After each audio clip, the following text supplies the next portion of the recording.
The morning Hope stepped off the stagecoach, grief was already waiting for her. The wind never stopped talking on the Wyoming prairie. It scraped across the open land like it had something to say to anyone brave enough to listen. Hope felt it the moment her boots touched the dirt. She had traveled 2,000 miles for a future she believed in with her whole heart. She had crossed plains, rivers, and endless sky carrying a folded letter, a plain gold wedding band, and the promise of a life she had never seen. She expected a man to be waiting. Instead, she found silence, pity, and a grave. The year was 1878. 6 weeks earlier, Hope Voss had left Boston behind on a rattling train, her past shrinking with every mile west. The war had taken her father. Debt had taken the family home. Her teaching position was gone. What the letters from Thine Coric had felt like a lifeline. He wrote of Wyoming as a place where hard work mattered more than pedigree, where a woman could be a partner instead of a shadow. He did not want a servant or a cook. He wanted an equal.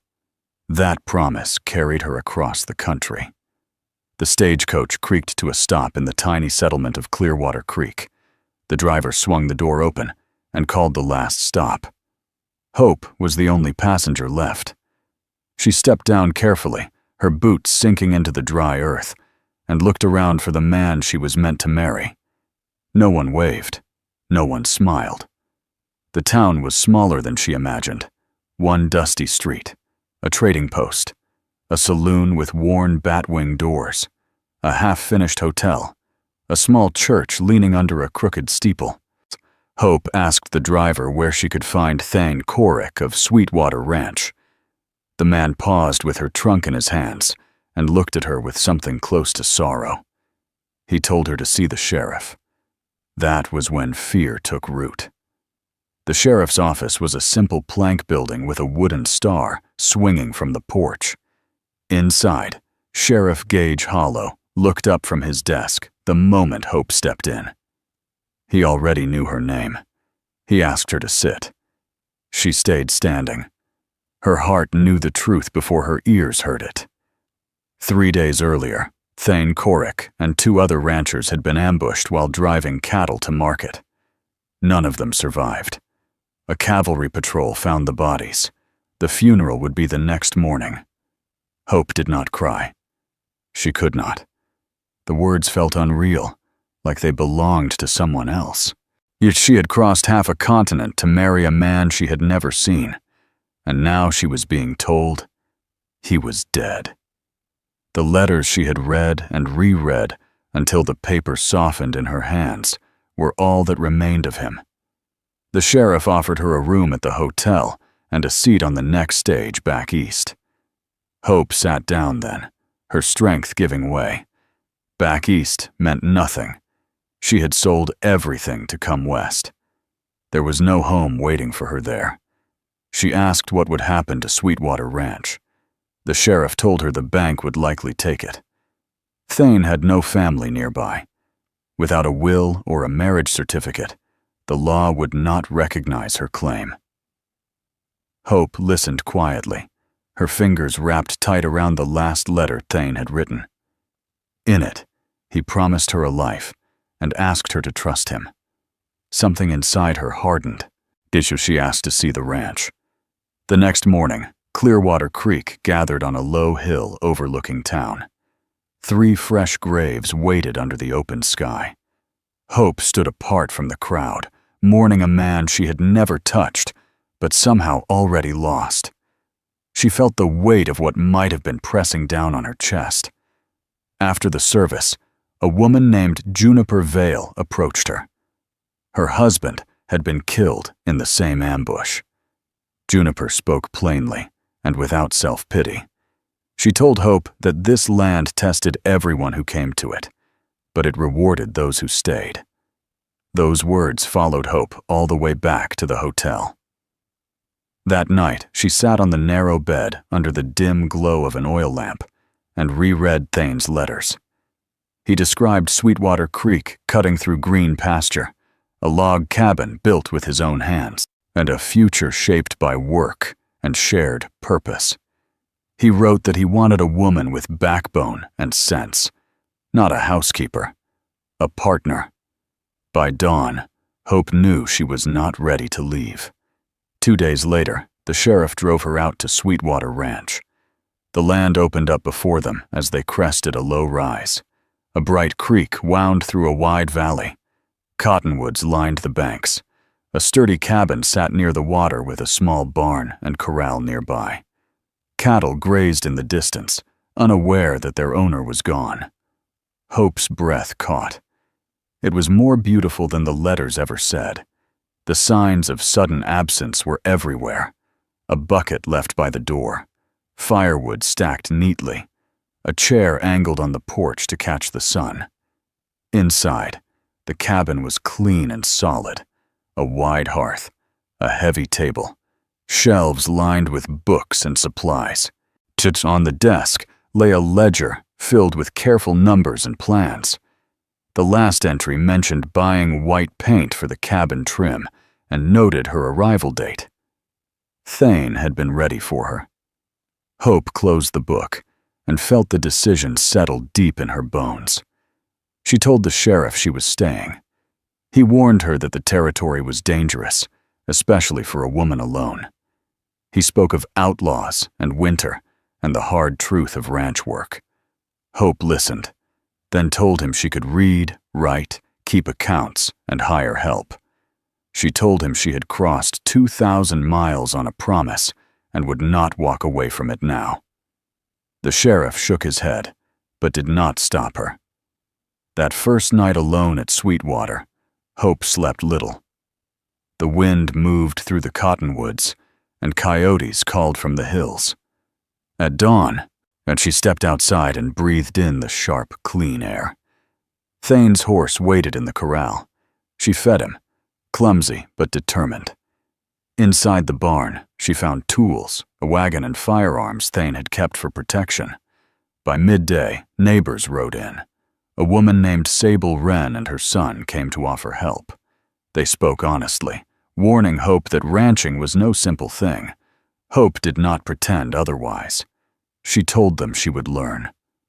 Sable saw the resolve behind her words and agreed to help her gather the scattered cattle. The work was harder than anything Hope had known. She learned to sit a horse the Western way. She fell. She bruised. She got back up. By sunset, they had brought most of the herd home. That evening, as the sky burned gold over Sweetwater Creek, Hope stood on the porch and looked out over the land. She had come west to become a wife. Instead, she stood on the edge of becoming something else entirely. She did not know what dangers lay ahead.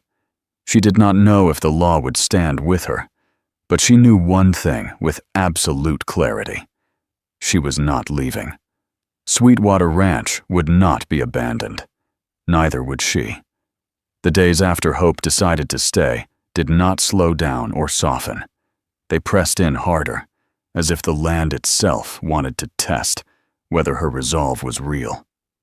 Hope woke before sunrise every morning. The cabin was quiet except for the wind brushing the walls and the soft creak of wood settling in the cold. She learned the shape of the place by heart, where the floorboard groaned, which window caught the morning light, how the creek sounded different after rain. This was no longer a stop along the way. It was home, and whether she was ready or not. Sable Wren returned with her son and a young ranch hand named Quill Draven. Quill had worked for Thane the previous season. He was barely 18, freckled, quiet, and capable. When Hope asked if he would stay on, he agreed without hesitation. Thane had treated him fair, and that mattered in this country. Together, they began the work of holding Sweetwater together. They rode the range to gather cattle that had drifted after Thane's death. Hope followed more than she led, watching how Quill moved his horse, how Sable read the land. Her muscles burned, her hands blistered. She said little and learned fast. By the end of the week, She could ride without fear and dismount without stumbling. Branding day came sooner than she expected. The smell of burning hair turned her stomach, but Sable told her plain that an unmarked calf was a dead calf in Wyoming. Rustlers did not bother with brands they could be traced to. Hope kept the fire hot and the irons ready, her jaw tight as the calves bawled and kicked. By sundown, every new calf carried Sweetwater's mark. That night, Hope slept hard for the first time since arriving. The next morning brought trouble.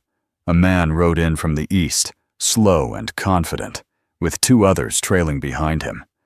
His clothes were finer than most ranchers wore, and his horse was well fed. He introduced himself as Drury Falk, a owner of the Double Bar Ranch.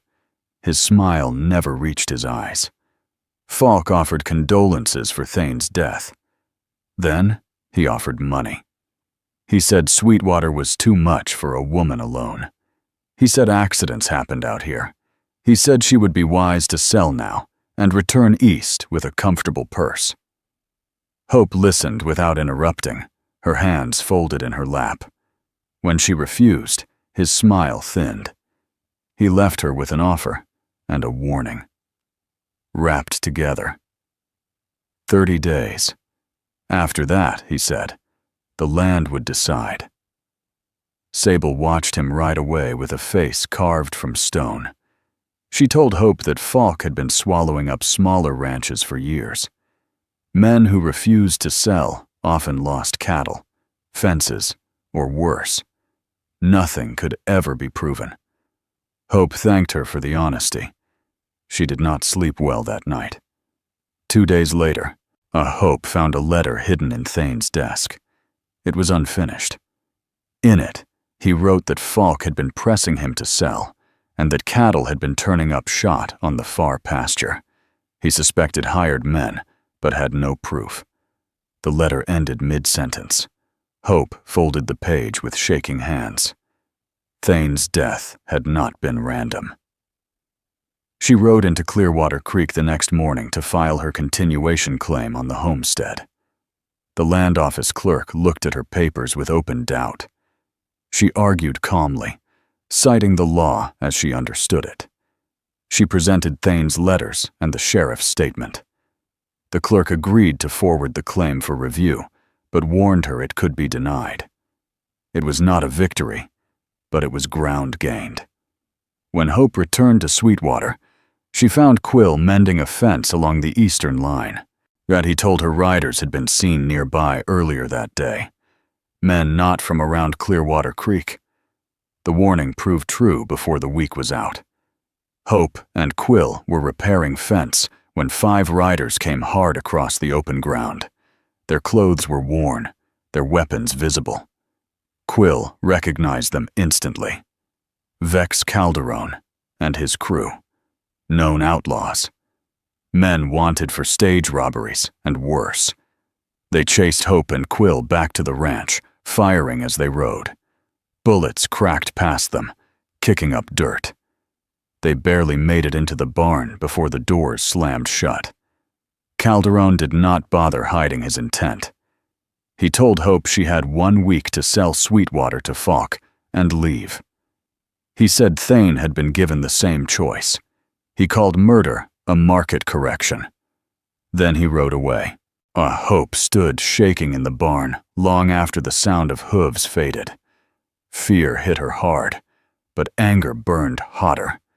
Thane had been killed for refusing to sell his land. If she left now, his death would mean nothing. That night, Hope rode to the Wren Ranch. Sable listened as Hope laid everything out. Calderon's threat, Falk's pressure, Thane's letter. When Hope finished, Sable sat quiet for a long moment. Then she said what Hope already knew. If they did nothing, Falk would keep pushing. Calderon would return. They decided to set a trap. The sheriff agreed reluctantly. Without proof, Falk was untouchable. But if Calderon threatened Hope again with Falk present or named, they could act. The plan was dangerous. Hope would be bait. and they spread a rumor through town that Hope had received money from back east and planned to expand Sweetwater. She bought supplies that supported the story. Everyone talked. Word traveled fast on the frontier. Falk took the bait. 4 days later, Calderon returned. This time, Falk rode with him. They arrived in the open yard. Confident and careless, Falk offered more money. Calderon threatened violence. Together, they laid out their terms in plain words. Sell or die. Hidden men heard everything. When the sheriff revealed himself, the yard erupted in gunfire.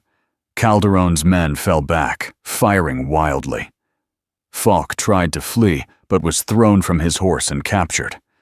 Calderon fought like a cornered animal. He dragged Falk in front of him as a shield and threatened to kill him if the law did not stand down.